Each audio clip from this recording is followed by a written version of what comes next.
ఇది ప్రవీణ్ హైదర్ ప్రతినిధి సిద్ధంగా ఉన్నారు. ప్రధానంగా చూసుకుంటే షర్మిల ఇష్యూ అనేది రోజుకు ఒక మలుపు తిరుగుతుంది. ప్రధానంగా ఎన్నో యాగిల తరువాత అరెస్టులు, పోలీసులమైనటువంటి వాగ్వాదాలు, తర్వాత మీడియా, కోర్టులు ఇవన్నీ అయిన తర్వాత వినూత్నంగా ఆమె నిరసన దీక్ష చేపట్టినటువంటి పరిస్థితి. టీ సేవ్ ఇందిరా పార్క్లో టీ సేవ్ నిరుద్యోగ నిరాహార దీక్ష ముందు నుంచి కూడా టీఎస్పీకి సంబంధించి నిరుద్యోగులకు సంబంధించి నోటిఫికేషన్ విషయంలో కూడా షర్మిల స్పష్టమైనటువంటి విధానంతో ముందుకెళ్తున్న పరిస్థితి. అయితే దీక్షలో వైఎస్ షర్మిలతో పాటు గద్దర్ కూడా పాల్గొన్నట్లు తెలుస్తుంది. దీనిపై పూర్తి అప్డేట్స్ ఏంటి ప్రవీణ్ చెప్పండి. ఓకే. Thank you Rajasekhar. అయితే ఎన్నో ఇబ్బందులు అలాగే ఎన్నో ఇబ్బందుల కారణంగా అయితే ఈ నేపథ్యంలో చూసుకున్నట్లయితే టీసీకి సంబంధించి ఈ రోజు ఎట్టకేలకు ఒక దీక్షనైతే గతంలో చేపట్టాలన్నారు. ఈ రోజైతే దీక్షనైతే చేపట్టారు.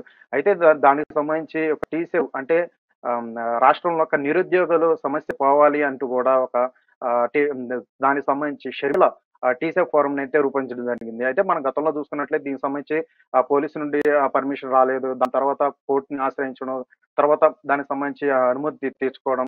ఈ నేపథ్యంలో నేను చూసుకుంటే ఒక కేసులు పెట్టడం. సో, ఈ నేపథ్యంలో మనం గమనించినట్లయితే ఈరోజు ఈ టీసీకి సంబంధించి దీక్ష ఇందిరా పార్క్ వద్ద అయితే జరగదని చెప్పేసి అనుకున్నాం సంఘటన ద్వారా. సో, బయటకొచ్చారు. దీనికి సంబంధించి ఈ రోజు ఒక దీక్ష అయితే చేపట్టారు. దీనికి సంబంధించి పీడీఎస్యూ విద్యార్థి సంఘాలు మద్దతు తెలిపారు. గద్దర్ పాల్గొన్నారు. ఈ యొక్క దానికి సంబంధించి కూడా మాట్లాడారు. అంటే ఒక ఫస్ట్ నుండి కూడా తెలంగాణ రాష్ట్రంలో ఉన్న నిరుద్యోగుల కోసం పాటుపడుతూ నిర్మిస్తున్నారు. ఫైట్ చేస్తుంది కూడా ఒక షర్మిలనే. ఒక షర్మిలపై ఈ విధంగా నిన్న ఘటన చూసుకున్నట్లయితే ఈ విధంగా పోలీసు వారు అనుచితంగా వ్యవహరించడం కూడా సరైన పద్ధతి కాదు. సో, ఏదేమైనా సరే ఈ యొక్క ఈ దీనికి సంబంధించి టీసేవ్ అలా ఏదైతే ఒక తెలంగాణ విద్యార్థుల కోసం ఏవైతే కష్టపడుతున్నారో షర్మిలకి ప్రతి ఒక్కళ్ళు కూడా సపోర్ట్ చేయాలి కూడా గద్దర్ కూడా పిలిపించిన సంఘటన మనం చూసాం. అలాగే షర్మిల మాట్లాడుతూ కూడా నిన్న జరిగిన సంఘటన ఉదరిస్తూ కూడా మొదటి నుంచి కూడా ఈ పార్టీ పెట్టనప్పటి నుంచి కూడా ఒక తెలంగాణ ఉన్న ఒక విద్యార్థులతో తరపున ఫైట్ చేసిందే నేను.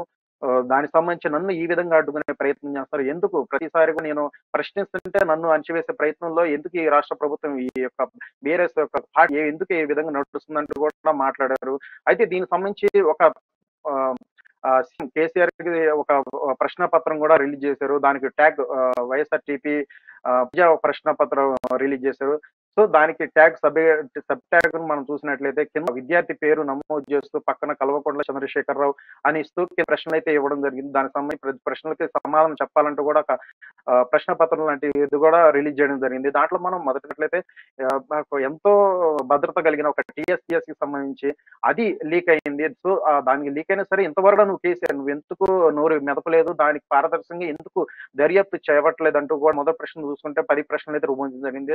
చూడాలి దీనికి సంబంధించి కూడా అధికార పార్టీ ప్రభుత్వం ఏ విధంగా స్పందిస్తుందని కూడా చూడాలి. అయితే మనం గతంలో చూసుకున్నట్లయితే కూడా ప్రతిసారి కూడా షర్మిల ఈ రాష్ట్రంలో ఉన్న ప్రజల కోసం కావచ్చు, అలాగే విద్యార్థుల కోసం కావచ్చు, ఏ విధంగా గొంతెత్తి మాట్లాడడం చూసిన ప్రతిసారి కూడా ఎటువంటి అరెస్టులు, ఎటువంటి ముందస్తు నోటీసులు లేకుండా కూడా అదుపులో తీసుకొని అలా హౌస్ అరెస్ట్ లాంటివి చేయడం ఇదెంత కరెక్ట్ కాదంటూ కూడా ఒకవైపు పాల్గొన్న గద్దర్ మాట్లాడిన పరిస్థితి చూసాం. అలాగే షర్మిల మాట్లాడారు.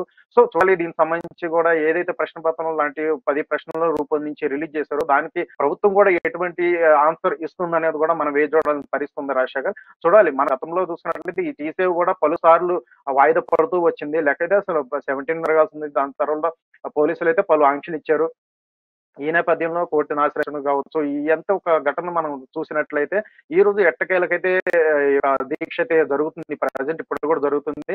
సో, దీనికి సంబంధించి చాలా పెద్ద ఎత్తున జనాలు అంటే కోర్టు ఆంక్షలు కూడా ఇచ్చింది. 500 మించి సమీకరణ జరగకూడదని. సో, ఆ యొక్క దృష్టిలో పెట్టుకొనే పార్టీ అధినేత షర్మిల ఆ విధంగా నడుచుకుంటూ ప్రతి ఒక్కళ్ళు కూడా మంది రావాలనే విధంగానే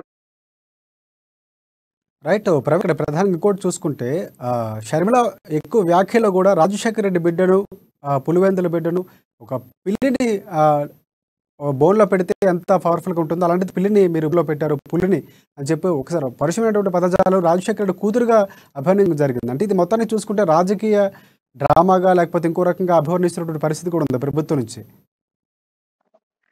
రైట్ రాజశేఖర్. అయితే గతంలో చూసుకున్నట్లయితే ఇప్పుడు చంద్రశేఖరరావు ఉద్యమకారుడైండు చంద్రశేఖరరావుని మేము గెలిపించుకున్న 1కి 2 సార్లు మేము గెలిపించుకుంటే కూడా మమ్మల్ని ఏం చేశాడు? ఇప్పటికి 9 ఏళ్ల పాలనలో కూడా ఎవరికీ ఒరిగింది లేదు అని చెప్తున్నారు. నువ్వు తెలంగాణ రాష్ట్రానికి సీఎంఓ లేదంటే ఔరంగాబాద్ నువ్వు ఒక కార్పొరేట్ కూడా సమాధానం ఇస్తున్నారు. ఎందుకంటే నువ్వు ఒక సీఎం స్థాయిలో ఉండి కనీసం ఇప్పటివరకు ఇచ్చిన నోటిఫికేషన్‌లు ప్రతివి కూడా నువ్వు పోలీస్ వ్యవస్థకు సంబంధించి ఇచ్చినవే గాని వాళ్ళు కూడా నీ తొత్తులో చేసుకున్నావు.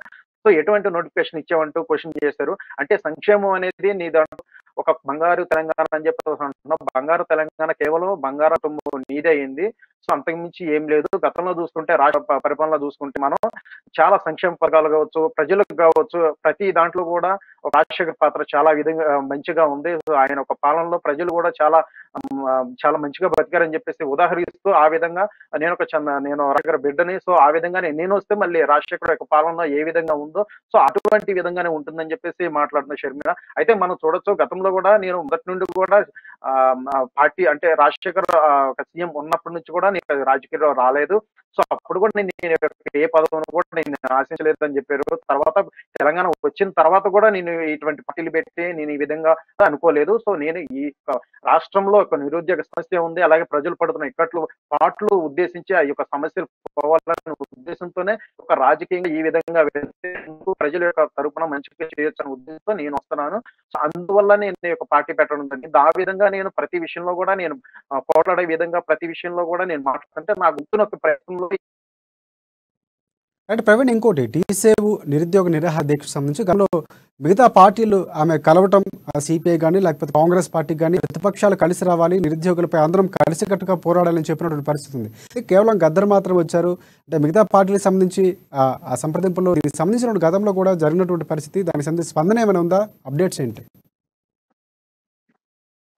ఓకే. రష్యా గారు మనం ఈ నెల 10 తారీఖున ఒక అఖిలపక్ష సమావేశం జరిగింది. ఒక టీసేకి సంబంధించి యొక్క భాగంగా.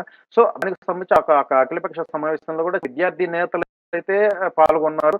అలాగే ప్రతిపక్షాలకైతే పిలుపునిచ్చిన నేపథ్యంలో చాలా వరకు కూడా ప్రతిపక్ష పార్టీలైతే హాజరు కాలేదు. సో ప్రెజెంట్ ఈ రోజు చూసుకుంటే కూడా విద్యార్థి సంఘాలైతే కూడా పెద్ద ఎత్తున అయితే పాల్గొన్నారు. ఈ యొక్క సభకైతే ఆ సంఘీభావం తెలియజేశారు. ఈ యొక్క దీక్షకైతే.